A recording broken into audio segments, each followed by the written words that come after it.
"301 River Road, Maumee, Ohio.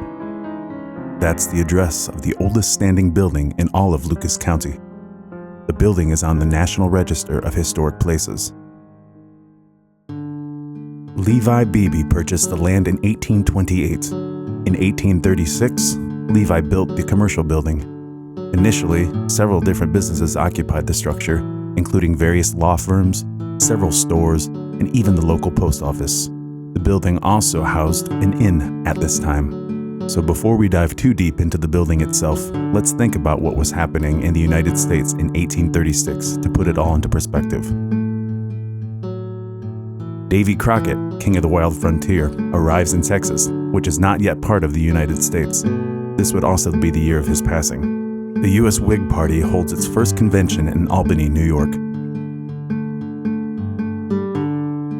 The siege of the Alamo begins in San Antonio. The Republic of Texas declares independence from Mexico. U.S. Congress passes an act creating the Wisconsin Territory. Arkansas is admitted as the 25th state into the United States.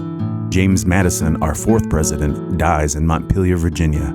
The Toledo War, the most bloodless boundary dispute between Ohio and the adjoining Michigan Territory, unofficially ended by a resolution passed by the controversial Frostbitten Convention. And finally, Betsy Ross, the famous flag maker, takes her final breath. So back to the commercial building. And oh yes, the inn of which the building housed. Several prominent people supposedly stayed at the inn, including future presidents Abraham Lincoln, Ulysses S. Grant, and Rutherford B. Hayes. Businesses in the commercial building flourished during the 1830s and 1840s. The structure was located on the stagecoach route between Detroit, Michigan, and Fort Wayne, Indiana. Maumee being located on the Maumee River also meant that river traffic brought business and guests to the area. In 1837, the Lucas County Whig Party formed in the building. In 1840, Maumee was designated the seat of Lucas County, and the inn was the meeting place for people who were engaged in legal matters or in politics. But in 1852, the Lucas County seat moved to Toledo. Now, according to legend, a tunnel leading from the Maumee River to the corner of the basement was used as a stopping point for the Underground Railroad in the years before the Civil War.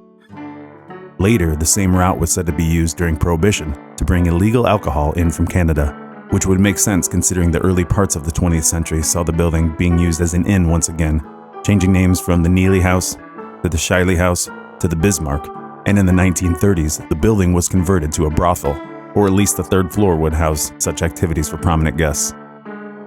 From there, many stories have stemmed from the various going-ons, be it legal or not. The tunnel has since been filled with dirt and rock, and after 1940, it would be deemed the Old Plantation. It wasn't until 1974 that it would be added to the National Register of Historic Places under the name Governor's Inn. Since then, various businesses came and went, from an Italian bistro to a Midwest tavern serving up roast beef sandwiches to even a jazz cafe. But now, the first floor has been occupied under a moniker that lends itself to the legend, the myths, and the lore that has been shared time and time again between these old walls. Levi and Lilac's Whiskey Room, as well as Levi and Lilac's Coffee Pub.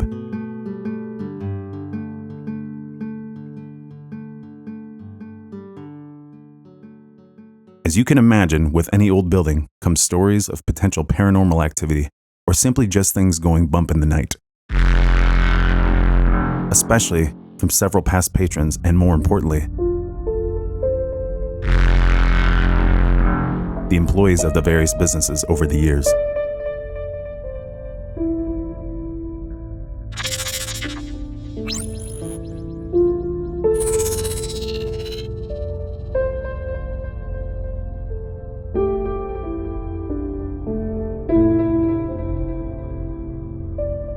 The inn that used to provide shelter for traveling guests and many prominent folks may no longer be in operation, but it is believed to indeed still house 3 ghostly tenants in particular, whom perhaps never truly checked out.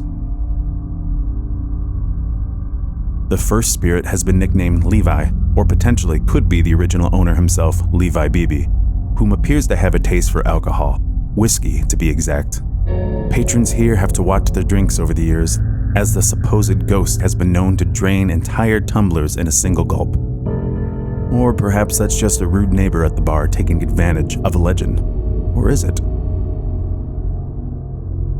The second apparition is known as the Lilac Lady, or Lady Lilac, an ominous woman who has been drifting through an upstairs hallway, back and forth, just beyond the doors of each floor's perimeter, almost as that an event coordinator or night watchman would do during various events over the years.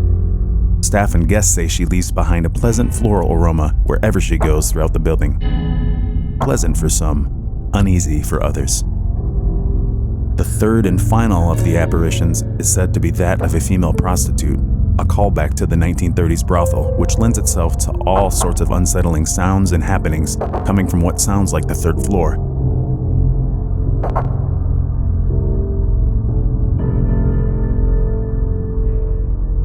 The madam, if you will, was believed to have hanged herself in an upstairs room. It is said that she tends to be the most frightening, as her legend says, her untimely death was a result of a broken heart turned to vengeful scorn.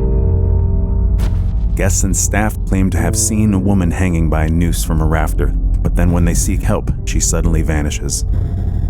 There have also been reports of a sudden feeling of a hand around one's neck or pressure in their heads that has made many folks question over the years. Is it just the booze kicking in? Or is the Crimson Madam spreading her unfortunate discomfort?